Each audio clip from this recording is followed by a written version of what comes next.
Disenyo ng pananaliksik. Ang pananaliksik na ito ay tumatalakay tungkol sa sanhi at bunga ng kulang na kaalaman sa sex education ng mga mag-aaral sa baitang 12. Isinasagawa ang pananaliksik na ito sa pamamagitan ng pinakaangkop na disenyo ng pananaliksik, ang descriptive method. Isinasagawa ng mga mag-aaral sa Muntinlupa Cosmopolitan School sa kanilang makabago at epektibong paraan ng pag-aaral at nagbigay ng mga kwestyon pang-interview sa 30 na mag-aaral sa ika-12 baitang. Bilang aming respondante, matapos masagutan ang mga ibinigay na kwestyon, ang mga sagot ay ipinagsama-sama at inalisa ang mga datos at impormasyon na nakalap mula sa interview. Naman sa batayan ng pananaliksik. Ang paksang ito ay magpapaliwanag kung paano na isasagawa ang pananaliksik. Ang mga mananaliksik ay naghanap ng mga makakatotohanang impormasyon at datos sa pamamagitan ng library at internet na makakatulong upang maisagawa ang kanilang pananaliksik. Nagsagawa rin ang mga mananaliksik ng mga katanungan o survey or pag-i-interview na makakatulong sa mga mananaliksik na maisagawa ng maayos ang kanilang pananaliksik.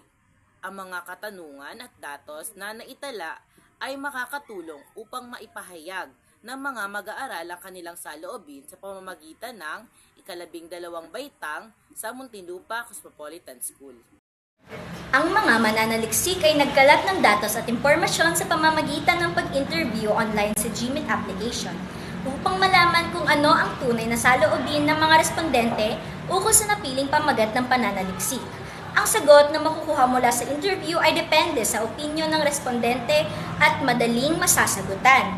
Sariling saloobin ang nais na makuha mula sa respondente kaya ito ay madaling masasagutan.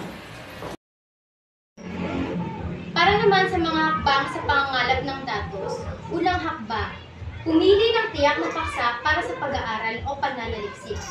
Ang mga mananaliksik ay inatasan ng kanilang mga parte at nangalap ng datos mula sa iba't ibang mapagkakatiwalaang website sa internet.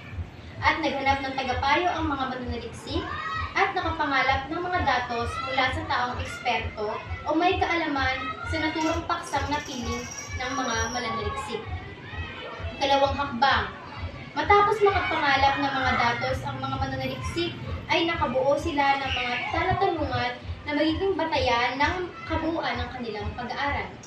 Ikatlong hakbang, gumawa ang mga mananaliksik ng mga talatanungan na gagamitin sa pag-i-interview na kung saan ang mga respondante ay ang ika-12 baitang mula sa Muntinlupa Cosmopolitan School. Ika-4 na hakbang, pagkatapos makapangalap ng mga kasagutan mula sa mga napiling respondante, pinagsama-sama ng mga mananaliksik ang mga nakuhang kasagutan ng mga respondante at isa-isa itong kinilala at inalisa. Paraan na magbibigay halaga sa datos. Ang mga nakuha mula sa mga respondante ay mahalaga dahil ito ang magiging batayan ng mga mananaliksik. Ito ang maglalahad ng mga patunay na suliranin na binubuo ng paksang tinatalakay. Importanteng malaman ng tiyak na percentage ng mga respondanteng pumili sa mga nalikom na mga sagot sa isinagawang interview.